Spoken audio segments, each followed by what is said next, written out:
Banks with checks or financial wrecks. I am your guest host today, Christopher Paul Dugdale, MEDMA.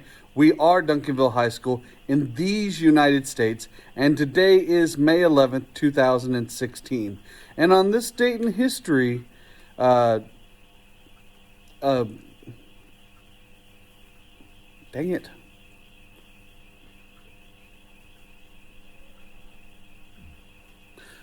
Bob Marley died. Sorry, Bob.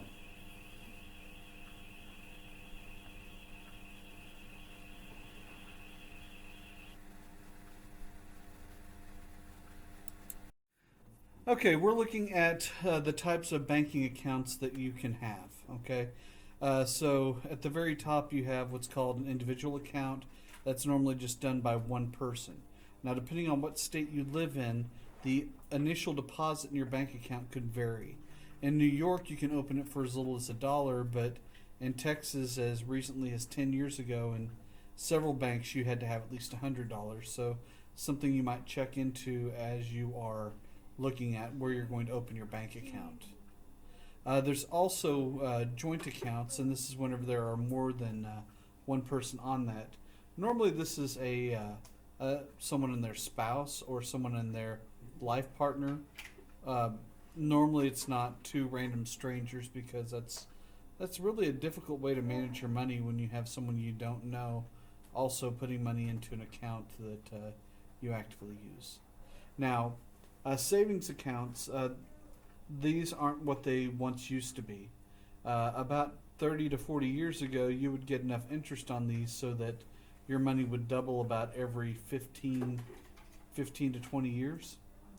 But since then, they've changed the interest rates so low that it's not something where you will make a lot of money off of your savings account. Uh, it's just kind of a place to store your money. Most places are giving you about 0.01%. Uh, anyway, so there's something called the rule of 72. If you divide your interest rate by 72, or you take 72 and divide it by your interest rate, then it'll tell you how long it'll take for that interest rate to double your money. Now, one of the problems with savings accounts and going only with the savings accounts, which generally don't have any fees, are there's a limited number of times you can withdraw money. Normally it's 6 times a month, and once you go over 6, they will charge you fees. In fact, some banks will let you do three withdrawals and then 3 transfers. So it's important to look at that whenever you open a bank account. Unless you like paying fees, which who wouldn't? Okay, find a bank that's close to you that has ATMs everywhere if that's important to you, because using the ATM of your bank actually will keep you from getting bank fees. Uh, that's why lazily a lot of people will go with a bank like Chase or one of its major competitors just because the ATMs are everywhere and it's an easy way to make deposits to spend anywhere you want and get access to your money earlier. Okay, make sure that whatever bank you're using has the type of services that you need. Okay, uh, almost every bank in the United States is protected by the FDIC, so you want to make sure that you're using a bank that has that. Balance requirements. Some there's zero balance requirements and just requires direct deposit in your account every month. Some require an average daily balance, so they might say it's 1,500. It just depends. Also, when you make a deposit, your money is not available immediately unless you have the funds in your account to cover that deposit. So, just a few things about some restrictions on what you can do there. There are also fees. You have monthly fees on your account in some cases if you don't meet the kind of restrictions that they have to avoid those fees. Also you have charges for print for checks, and in the state of New York, for instance, if you deposit large amounts of cash, then they will charge you for making cash deposits. Normally, it's around 30 cents for every $100 that you put in. but with change, it's sometimes 10 to 20 cents for every roll of change that you put in. And if you don't have it rolled, they won't take it. Very, very boring information, but still things all nonetheless. Okay, so anyway, interest rates, compounding type, minimum balance, all things you need to look at: direct deposit, automatic bill pay, online banking, overdraft protection. There's some different ways to do that, whether it's with your savings account where it won't charge you anything if you overdraw. But again, there's the limit of number of transfers you can make in a month from a savings account. Okay, when you open an account, you either complete an application at a branch or you do it online. Okay, most banks will require you to do it online, but there's some that will still have you do it in paper. Generally, you do eventually have to come in and sign a signature card. You have to have some type of valid form of identification, proof of residency, and money to put into the account. Okay, so you can't walk in there with in your workout clothes without your wallet and think that you can open an account. They might take your money though. Making a deposit, you can make deposits at an ATM or in a branch, and then you can also do them online.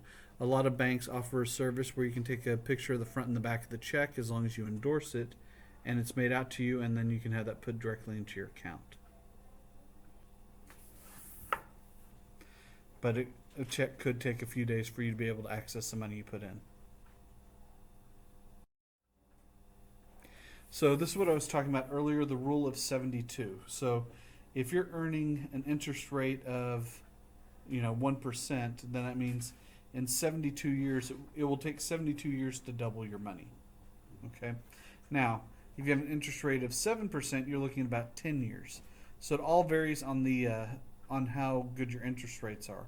But in a lot of banks in the state, a lot of them are charging around 0.01% for interest, which means that you would need about 7,200 years for your money to double.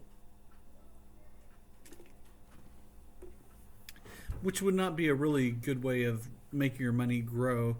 That's well below the level of inflation. So anyway, so that's the rule of 72, and I did mention it earlier, but now you get to see how that works. So anyway. And wow, I messed up and explained it on the next one. So I'll give you just a few seconds to look at this. Okay, this is a check. Okay, this is something that you will have to fill out from time to time in your life. I normally have to fill out one of these about every month or two, just because some things require that I send in a check because they don't want to take my credit card. When you use your credit card with a business, it generally will charge them 3% of whatever you're charging, or a 50-cent minimum. So if you're going to go buy a pack of gum for 60 cents, then the gas station won't make any money off of it.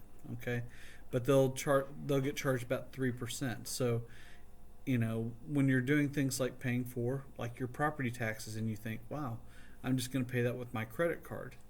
The problem is a lot of cities now are charging you a 3% fee, or sometimes even a 4% fee, to cover the charges that they have from accepting your credit card. So anyway, this is just how you would fill out a check. Okay, so right here you have two lines, or one line here at the top. There's an arrow pointing to it, where you'd put in the day's date and the year. Okay, and that would look something like this. Okay, now this is where you put who you're making this payment to. So whether it's a business or the person's name, you want to make sure that you put that information down here. Okay, so make sure you get that filled out. Don't leave it blank, because if this part's left blank, then anyone can take it and anyone can put their name on it and get whatever money, and you have no way to fight against it, because they have a check that you've signed. Okay, this is to Athletic Shoe Company, because we all like shoes, but choose wisely. Okay, Now we're looking at the amount that you'll put in money-wise. Okay.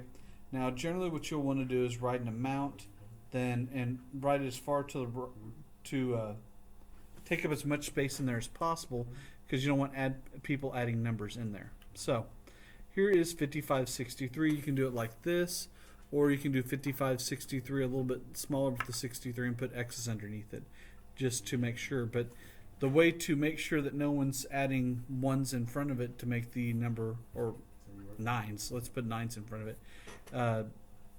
the way you protect that is by the next line. Now right here, this is whenever you put in the words of how much you're spending. So here you would write in $55.63. By not filling this in, people can alter the amount of money that you're trying to pay them, and there's nothing you can do. They'd have to be able to cash at that. So if you start at the very beginning of the line and you write out $55.63, then you'd be covered. Now, if you just wrote 55 there, then they could change it to 55,000, even 5,500, something like that could come out to hurt you later. So you want to be careful whenever you fill this out, because this is basically the same thing as money. Okay, so here they have 55 and 63 100ths, and then they drew a line through the rest of it just to make sure that no one else could put anything in. Okay, this is where your signature is. You'll fill out a signature card, and you want to keep your signature fairly consistent, because if it doesn't match, then they could send back your check, and then you won't be able to get the big fancy shoes that you had just planned on ordering. So just so you know, that's try and make a consistent signature. So George Washington Doe. Okay, so part my dog's name, his name is George Jefferson Dugdale, but I really should have gone with all of this about George Jefferson, but everyone makes mistakes. Okay, the memo area here is whenever you write down the reason for the check, so that later on, if you're like, I don't remember writing a check to Philip McBee, what did I do that for? And here you would put for mowing my yard, or assaulting my student who didn't do their work. Chasing a duck. The things that you pay for. Or running shoes. Okay, now the numbers at the bottom of the check here, these are routing numbers on the far left. There are 9 digits here.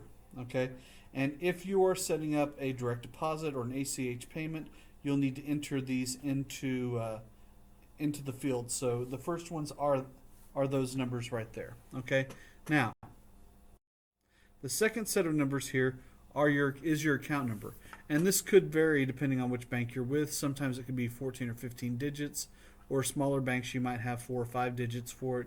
It just depends on where you're banking. So just to differentiate one from the other, the first one is a routing number, and then you have your account number. Then finally you have the check number itself, and this is just to make sure that it's for record keeping, to see which checks you had out, and it's easier to track them if you have a check number. Hey, thank you for another great day. I hope you all had a great day.